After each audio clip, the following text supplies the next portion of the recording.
because I was thinking myself about this question about the new generation. I was at a school opening, a green school, LEED certified school, in Boston last week with Mayor Menino, and we had a bunch of young kids who were, perhaps a little prepped, but they seemed to know a remarkable amount about the green roof and the green facilities, and even in the bathroom, titter, they were, green, efficient utilities. And basically, they were excited about this. And it struck me that they were all from tremendously different backgrounds, but they were all natives to the environmental movement in a way that maybe someone my age is not. They were really getting it at a very, very early age in their school. But wouldn't it be even more wonderful if instead of the kids bringing back what they were learning from school to home, the home itself was the teaching tool. The home itself is what made them feel right from early on in their lives that they were part of a great, great green movement. And so anyway, I want to end it there, but I think that this is a wonderful launch, and we salute your leadership. Terrific. Thanks, Roger. And so next I'm going to invite Ashok Gupta from the Natural Resource Defense Council. He is their energy director, to talk really about the connection of the next generation of enterprise green communities with the climate effort that we are all addressing as a country and the environment. Thank you very much, Dana. It's a pleasure to be here. It's a pleasure to be part of the Enterprise family, and of course have to thank Jonathan Rose, who's on our board as well as Enterprises, for bringing us together over 5 years ago. And it's been really exactly what we should have been doing. What we really value in terms of our relationship is to connect the dots and bring the issues of social equity and jobs and energy and environment all together and demonstrate what can be done. And I think what we're demonstrating here is something that we need to then replicate throughout the entire market. We need to make sure that the data that's been collected helps drive the private sector financing to all sectors, because that's what we're going to need to do to achieve our climate goals. We have to reduce our carbon emissions 80% by 2050, which is really saying we need to remake our entire energy system, and buildings are a great place to start. Buildings actually will be easier than power plants and fuels and transit and transportation. We need to do all of that, but if we can't do it with existing buildings where you can invest and save money and make people's lives better, as you keep hearing, we're not going to get to all of the other pieces that we need to get to. So the climate challenge is urgent. It needs to be done at scale. We'll need to have the right policies. But what we need to do is prove on the ground things that we've been talking about. Energy efficiency in existing buildings does work, does pay, and that we can scale it up. And we need to do the utility reform. We need to do the financing piece right.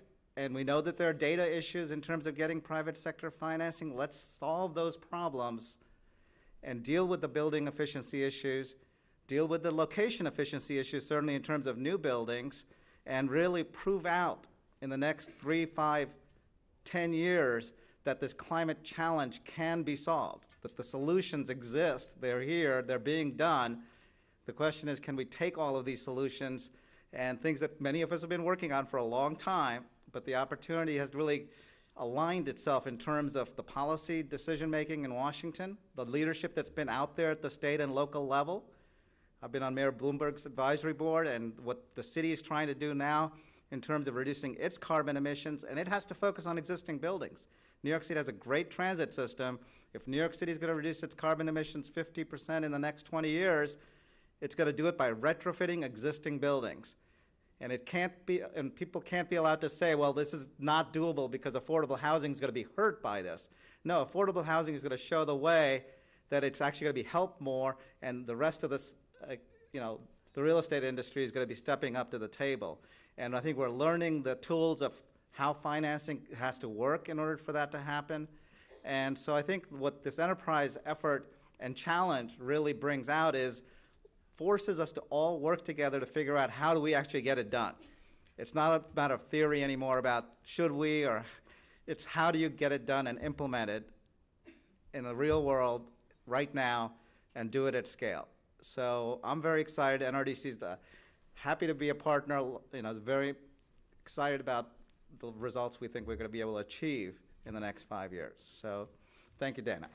Great. Well, clearly it is a time for action, and the need in front of us requires a sense of urgency, and there's no one I know who better understands the sense of urgency and makes a point to let you know that we need to move quickly and smartly is Kelly Caffarelli, president of the Home Depot Foundation. I think that's called impatience. But I hope everyone will indulge me for just a minute. And I've been thinking about when two scientists are working in their labs and then there's a race to the patent office.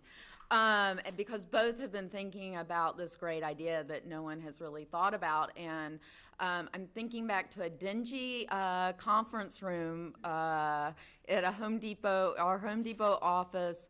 I'm not sure why we were there. There were no windows, just this little tiny conference room, probably because there were just four of us, Fred Wacker, and I'm dating myself a little bit, Bart Harvey, and Stockton Williams.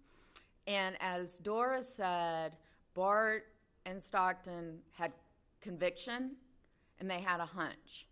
And they came down to tell us that their hunch was that not only should we be building affordable housing green, but that we could do it, we could make it cost effective, and we could better the lives of families by doing that. Fred and I left for a few minutes and talked between ourselves and came back and told them not only did we believe them and support them, but that we wanted to make the first grant to support green communities. And that's not what they expected. They about fell out, I think. But we were very pleased 5 years ago to be the founding funder of Green Communities, and we're even more excited today to continue that support and announce that we'll be making a $1.5 million commitment over the next 3 years to support Green Communities' next generation.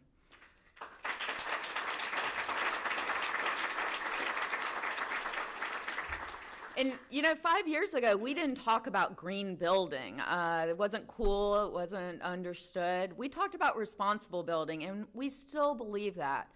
We believe that helping families move into homes that they can't afford to really live in hasn't really helped anyone, and that we have a responsibility to ensure that families with fewer housing choices have the best quality homes we can provide. And so for us, green building has always been about the pocketbook issues for families, about reduced utility costs, reduced transportation costs, fewer expensive trips to the doctor, and lower maintenance expenses. And so we know that this is a long-term issue. We know we didn't get here quickly and we're not going to leave here quickly, but that we have to make a commitment over the long term. And in 2007, we made a 10-year commitment to invest $400 million to build green housing in America and to help the communities as well by planting trees. And in 2 years, we're very proud to say that we're ahead of that schedule, having invested $90 million, helped build 27,000 homes and plant 500,000 trees. But we couldn't do that without national partners like Enterprise, without local organizations on the ground doing the hard work. Over the last 5 years, the change we've seen in the affordable housing industry has really been phenomenal. With the tools provided by the national leadership of Enterprise, affordable housing developers have learned that green building doesn't have to be complicated, it doesn't have to be expensive, it's not a luxury. They can do it, and they should be doing it. They are doing it. In fact, I believe that the affordable housing industry is really leading the market-driven industry in green building. It's because they're mission-driven. It's because they're using tax credits and knowing they're going to own a building for 15 to 30 years so that they will reap the financial benefits. But we still have a huge opportunity ahead of us, and we join with Enterprise in challenging every builder of affordable housing to ensure that we are building efficient, healthy homes.